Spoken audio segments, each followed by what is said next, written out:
Henrietta Living. One with the genome that was supposed to cure something. Close. She was an astrophysicist. Slightly different stream, but getting there. Yeah. We can combine this by the end of the evening. So the story of Henrietta Living is a remarkable one for the simple reason that most folks don't know who she is. And her contribution to the world and the universe is remarkable. So here's what she did. Henrietta Living in the late 1800s was hired by Dr. Pickering at Harvard. And there was a team of 80 women that he put together. And they were known as the human computer. And what these people did was fascinating. They looked at photographic evidence of what's called Cepheid stars. So they just stared up in the sky, looked at stars, kept plotting it on a piece of glass year after year after year for at least 11 years from what I remember.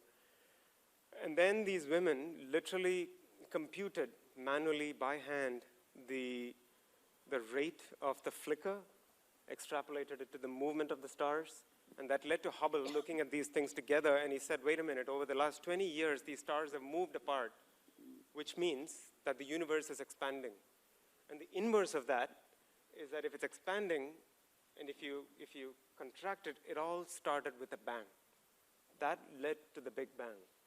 And this was 80 women who worked on this, got zero credit, and the fact that nobody here can name any of them is testimony to the fact that women don't get as much credit as they probably do. I'm going to make the story a little worse. The nickname for these women was Pickering's harem. Dr. Pickering is the guy who picked them, but these women were known as Pickering's harem. So on that note, in your own streams, clearly I'm sure you've dealt with issues where you've been looked down or up purely on account of your gender. Right? I would love to hear your stories of what you had to go through, and it would be great if you can have one personal anecdote of a gender bias, and how do you fight it? It's one thing to read about this in the newspapers, but what would be remarkable is if there's something you can touch upon at a personal level that we can relate to. Any order? Okay. I don't think necessarily that it's always connected with your profession. There are some issues that women have and will always have. And I think we have to not accept it, but be proud of it, live with it, see how we can work with it. And in 2000, I organized a conference for women in architecture. And 10 years before that, I had tried to organize one when I said I wanted women's work to have an exhibition, but it should be their work. It should not be women who had worked with their fathers or their brothers or their husbands, because that's what happens in architecture. The women always pushed back. And I didn't get any response. But 10 years later, in 2000, when I sent out the same thing, but I made one difference. I said, even if you work with your father, brother, or husband, if the work is yours, you can participate and take part in this exhibition. And things had changed hugely. So change is always happening. And I always look at it as a celebration and not to make excuses. I've been working now 40 years, and I never thought that I'm in a man's profession all the time or that it's a struggle. I think one accepted certain issues and worked within those constraints, because we have advantages too. It's not that we don't have advantages being women, but I know it's not easy. But I do want to say one thing that bothered me. I was on a committee in Delhi, in the Paryavaran Bhavan, which is the Ministry of Environment, and I was on that committee. And I had to fly to Delhi and reach the Paryavaran Bhavan before 10 o'clock and get up at 5 o'clock in the morning to catch the flight. And I would reach there and I would ask, well, where's the women's toilet? And there wasn't a single toilet in that whole building, except in one corner there was a filthy toilet which was locked up. So this indifference to women's needs is not just at a high level, it works right down. A few years later, I had studied at Smith College and I got a doctorate there. And one of the other women who was given honorary doctorate was the first woman at the American Stock Exchange in New York. And she said when she began work, there wasn't even a toilet in the entire building for women. And she had to go out of the building and go to the next building. So there are many, many issues that we have to overcome. But we're strong. And I think if we love what we do with a passion, we keep our integrity and our value systems intact, we will shine always.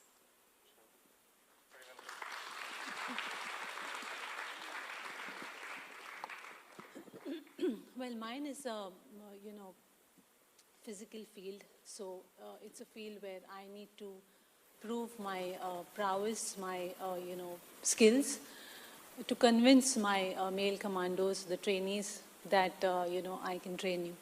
So whether it is shooting with an AK-47 and hitting the bullseye in one swift movement, or whether it's boxing and wrestling with them and, getting straight away onto the ground. So this has always been, the kind of work that I do. So I think in this, I've always had to keep myself, my skills honed up. And like I said, it was a physically demanding thing, so I had to keep myself always, completely fit and being able to do anything. So that's how it worked with me. And, training commandos are extremely elite. They're very good, they're the best. So it's very obvious that when I would go to train them, there would not be any underestimation that I would have. And once I was able to prove myself to them, then, it was quite easy after that. So I also think that men and women, we talk a lot about, empowering women and all that. That's perfectly fine. But I also think that men and women can work together. They don't have to be adversaries, but they can wonderfully work with each other because each of the two sexes has their own positives. Like if the concept of yin and yang, okay, if you think of woman, she's yin in the sense that she is adaptable, she is understanding, she has all the softer qualities. And a man is aggressive and, he has drive. So these are the male qualities, the yang qualities. But every woman should also develop some yang, and every man should also have some yin. And primarily, if both work together, then each one's yin and yang works together. So I think they can succeed more easily.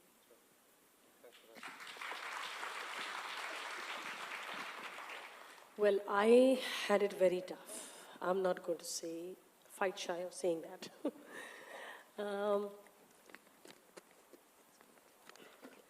It all started when I was 7 years old and I was learning vocal classical music. I believe your question is about what I faced, right? Am I right? Yeah, absolutely.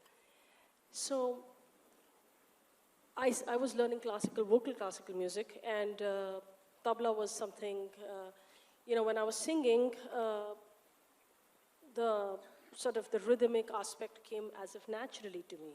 So people said, I think you're rhythmically inclined, so why didn't you learn tabla?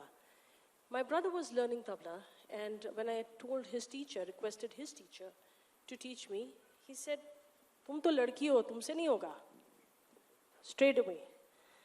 So I said, but give me a chance, thoda sa main koshish to karu. Ye ladkiyon ka kaam nahi hai, tum to abla ho. I remember the word. Abla is a helpless person. So I persisted, I just asked my brother a few tips, and I started learning on my own. And accidentally, the teacher came home early one day, and he heard me playing, and he said, "Kahan se seekha?" I said, "Aapne mana kar diya, maine bhai se pooch ke thoda bahut kar liya." So then he started teaching me. So that was the beginning. Then when I started performing when I was 10 years old, it first hit everybody that who is this person, a total rank outsider, not from a musician family, a girl in a male-dominated field, how dare she comes. And I remember one of the television shows, some person asked me, "Aapne is field mein aane ki gustaki kaise ki?" This was the academy, and when he went on the stage and I followed him with the tabla, carrying the tabla. And I sat, so people thought, okay, I'm some assistant and the tabla player is coming from behind. I'm just... I've been told that folks have to leave, so we'll just come back to you in a second. But great insights. Let's hear your stories, just continuing that same line of thought. If there is one. You know, actually, I've been thinking about it. I'm like, great, I have like some time to think about my, moment or like an incident. But to be very honest, other than professionally, and even professionally, it's literally like maybe like one or two things like pay scale. Other than that, I have to say that I've never really experienced it. But maybe now when I think about it, maybe it's the way that I was brought up. It never sort of, I didn't look at it through that lens ever. So maybe there have been instances where I have faced that sort of discrimination of male versus female, girl, boy. But maybe I just didn't register it because that's not the way. I've grown up in a family, there's just me and my sister, we're two girls. And we were never made to feel like we cannot accomplish something because we're girls. I started playing badminton at a very young age. Girls and boys traveled together, we played together, we stayed in dormitories together. We had the same issues of like not having toilets or not having, water to shower. So the issues in that sense have been the same. Again, maybe if I think of it, maybe the prize money that the guys got was a little more than what the girls get. Today in film, there's no lack of opportunity. Sure, in the kind of films that we've made, maybe say a couple of years ago, and the place of a woman in a film versus how those roles have changed today are very different. And of course the pay, which is again something that, I'd like to speak for myself and say that for myself, I think I've been able to bridge that gap in terms of what my male contemporaries are getting versus what I'm getting paid. There was a recent incident where a director offered us a film and said, creatively I liked it. And then it came to sort of talking about the monies, and I said, okay, so this is what I would charge. And it kind of went back and forth where he came back and said, actually, we won't be able to afford this because we have to accommodate the male, So I said, okay, then tata, goodbye, because I know my track record, I know what I'm worth. I know that his films haven't been doing as well as my films have been doing. So it made absolutely no sense. So I was okay to say no to that film based on that one thing because I just thought it was unfair. And I'm ready today to take those steps or measures or decisions for myself because I'm going to be able to sleep peacefully at night. I don't think I'd be able to live with that sort of thought knowing that I've been a part of a film, had the same sort of creative contribution, or bringing the same sort of value to a film but being underpaid. I was not okay with that. So I think some of those instances, but I think broadly, I've never been made to feel less or not being able to achieve something because of being a woman. If I may just say one thing here, since Deepika said that, we did a survey of women and successful women. And I also have just one sister, we're just two girls in the family. And strangely enough, they found where there were only daughters, the confidence level was different than when there were sons as well in those families, at least maybe a generation before. So that's interesting. That's a great insight. Before we go to Aditi, there's a beautiful research by, there's a beautiful research by Gina Davis about I forget what the technical term is, the extras in the movie. Over a span of about 800 Hollywood films, turns out that 90% of the background extras are male. So to your point of subconscious conditioning as to what one sees on screen and what goes on literally in the background. I thought it was a remarkable statistic which just goes unnoticed.